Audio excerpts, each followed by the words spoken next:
If you have no technical background and you're trying to break into AI in 2026, there's a very real chance you could spend the entire year working hard and still not become hireable. Not because you're lazy, not because you're not smart enough, and definitely not because AI is only for people with computer science degrees. The real problem is that most people are preparing for an old version of the tech market. They're learning Python like it's 2018. They're collecting certificates like it's 2020. They're building random portfolio projects like hiring managers are sitting in a dark room somewhere whispering, "Please, someone show us another PDF chatbot." But that is not what creates trust anymore. My name is Mohit. I'm a lead AI engineer at IBM, and I mentor non-technical professionals who want to break into AI roles by building real deployed AI products. And after working inside real AI teams and mentoring career switchers, the biggest lesson I've learned is this. The market does not reward people for learning AI. The market rewards proof. Because something like, I watched 27 tutorials and emotionally identify as an AI engineer does not count as proof. Hiring teams are asking these questions. Can you build something real, explain how it works, and prove you'd actually be useful on a team? So in this video, I'm walking you through 5 skills I would not waste time over-focusing on in 2026 and what to learn instead. Because the goal is not to learn more random information. The goal is to become hireable. The first skill I would stop over-focusing on is generic prompt engineering. To be clear, prompting matters. You should know how to give an AI system clear instructions, useful context, constraints, examples, and expected output. But memorizing phrases like act as an expert or think step by step is not a career skill. This makes you a better AI user. It does not make you an AI engineer. Just like owning a nice knife does not make you a surgeon. It just makes dinner slightly more dangerous. The problem is that beginners confuse getting a good answer from ChatGPT with knowing how to build with AI. Those are different things. Real AI work is designing systems where AI can succeed consistently. That means thinking about what context does the model need? How do we know the answer is correct? And what happens when the model is confidently wrong? A prompt is one part of the system. The system also includes data, retrieval, APIs, workflows, evaluation, and error handling. So yes, learn prompting, but do not spend months acting like the perfect prompt template is going to get you hired. The better skill in AI system, the better skill is AI system design thinking. Learn how prompts fit into real products, how outputs are validated, and how a system behaves when the model gets something wrong. That is where credibility starts. The second thing I would stop doing is chasing every new AI framework. LangChain, LangGraph, CrewAI, MCP.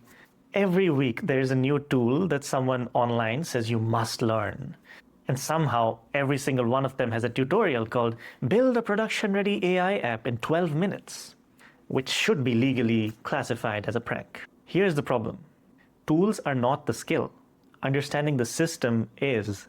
A lot of people say, I built a RAG app. But what they actually mean is, I uploaded a PDF, asked it 3 questions, and declared victory. That is not enough. A real RAG system means you understand what is happening underneath the demo. How documents are chunked and embedded, how search and ranking work, how you evaluate answer quality and measure improvement over time. Inside real AI teams, nobody is impressed because you used a framework. They want to know why you chose that architecture, how you measured retrieval quality, and what happens when the wrong document is retrieved. A tutorial project says, I followed the steps. A real AI product says, I understand the decisions behind what I built. And hiring managers can smell the difference. They've developed this ability after reviewing their 9,000th AI application analyzer. So instead of chasing every tool, pick one narrow use case and understand it deeply. Don't just ask, can I make it answer questions? Ask, what makes a good chunk? What a bad answer looks like? And how you know if version 2 is better than version 1. Frameworks change, the underlying decisions matter much longer. The third thing I would stop doing is building generic projects. People from non-technical backgrounds often think their past experience is a weakness. It's not. It may be your biggest advantage. Your background is context, and in AI, context is premium fuel. If you come from HR, do not build another generic chatbot. Build something around hiring, onboarding, employee policy search, or workforce planning. If you come from finance, build around reporting, risk analysis, budgeting, or compliance workflows. Something that understands spreadsheets better than the person who named their file Final V7 Real Final. If you come from real estate, build around listings, market research, lead qualification, or contract review. The mistake most beginners make is building projects that could belong to anyone. A PDF chatbot, a resume analyzer, a generic AI assistant. These might help you practice, but they rarely make your story more credible. The better move is to build what I call a landmark project. One that connects three things: your background, your interests, and your target role. Because now the project is not just evidence that you learned a tool. It is evidence that you understand a real problem. One of the people I helped came from an accounting background with no technical expertise. We built an AI product in the finance domain that used his existing knowledge about painful workflows in accounting departments. The project helped him move into a fintech AI role with an instant 2x salary increase, fully remote. The lesson here is not build a finance app. The lesson is your project should make your story more credible. Before you build anything, ask yourself, what domain do I understand better than the average beginner? What process in my past job was slow, repetitive, or document heavy? Where could AI help? But only if someone understands the business context. Your old career is not useless. It might be the best place to find your AI product. The fourth mistake is thinking AI-assisted coding means you no longer need engineering judgment. AI coding tools are powerful. I use them every day, and so do my colleagues. They can help you move faster, explain errors, generate boilerplate, write tests, and debug issues. But they can also let beginners create disasters faster than ever. Before, it took 6 months to build something unmaintainable. Now, you can do it by lunch. The wrong way to use AI coding tools is build the entire app for me. Then copy, paste, run, panic, and repeat. The better way is to use AI as a learning accelerator. Ask it, explain what this function does. Why did this error happen? What edge cases am I missing? Because when your app breaks, nobody is going to blame the model. You cannot show up to an interview and say, "Your Honor, GitHub Copilot told me to do it." You still need to understand what the code is doing, why the architecture works, and how to explain your decisions in an interview.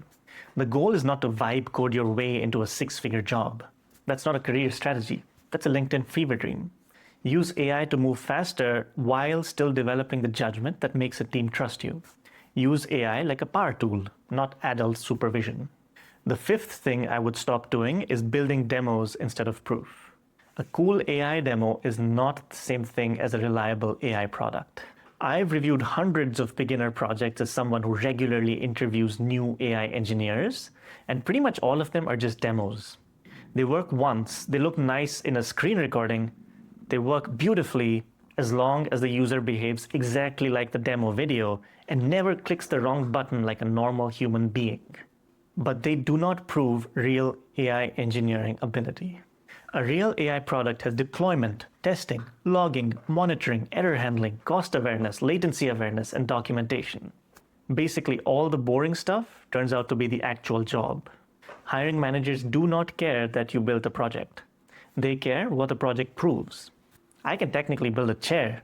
That does not mean you should sit in it. So when you build your AI project, ask, does this prove I can think through a real system? Does this prove I can make trade-offs and debug failures? Does this prove I understand how AI behaves when it is wrong? A demo says, look what I made. Proof says, here is why this works, where it fails, how I improved it, and what I would do next. That is the difference between being interested in AI and being someone an AI team can trust. So what should you learn instead? If I were starting from zero in 2026, here's the roadmap I would follow. Not because it's the only path, but because it builds trust signals instead of collecting random information. First, build enough software engineering to create a real app. not a Jupyter notebook called untitled14.ipynb that only runs when the stars align. A real app with a front end, a back end, a database, API calls, and deployment. You do not need to become a senior engineer first, but you do need to understand how real applications fit together, because AI products are still products. Second, learn AI product anatomy. This means understanding how the pieces connect. Model APIs, prompts, structured outputs, embeddings, RAG, agents, evaluation, memory, and monitoring. The real skill is not knowing these as separate buzzwords. It's knowing how they connect. A user asks a question. Your app retrieves relevant context. The context gets passed to the model. The answer is validated, displayed, logged, and evaluated. Once you understand that anatomy, frameworks become far less intimidating. Third, use AI-assisted coding properly. Use AI to accelerate learning, not replace it. The standard is not perfection, it's understanding.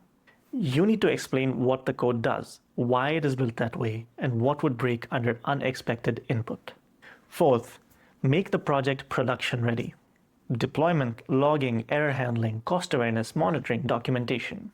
This is where most beginners stop too early. It is also what separates a demo from proof. Fifth, learn to present it like a professional, because the project alone is not enough.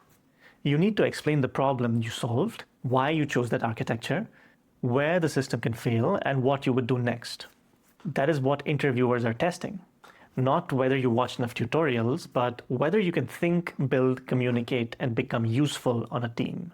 So, do not waste 2026 learning like the old market still exists.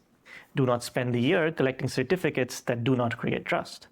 Do not build another generic chatbot and wonder why nobody cares. The world is not suffering from a shortage of chatbots. And do not confuse watching tutorials with becoming hireable. The future belongs to people who can build real AI products, explain how they work, and create enough trust that hiring teams can confidently give them a chance. The market rewards proof, not potential. Potential is nice. Proof gets interviews. This is exactly what I help people do in my mentorship, where we follow the launch system. We take your background, choose a landmark AI product, build it properly, deploy it, and prepare you to explain it like someone a real AI team can trust. So if you're a non-technical professional who wants to break into AI, but you feel overwhelmed by what to learn, what to build, check the link below and book a call with me. Because another year of random learning is not the strategy. Proof is.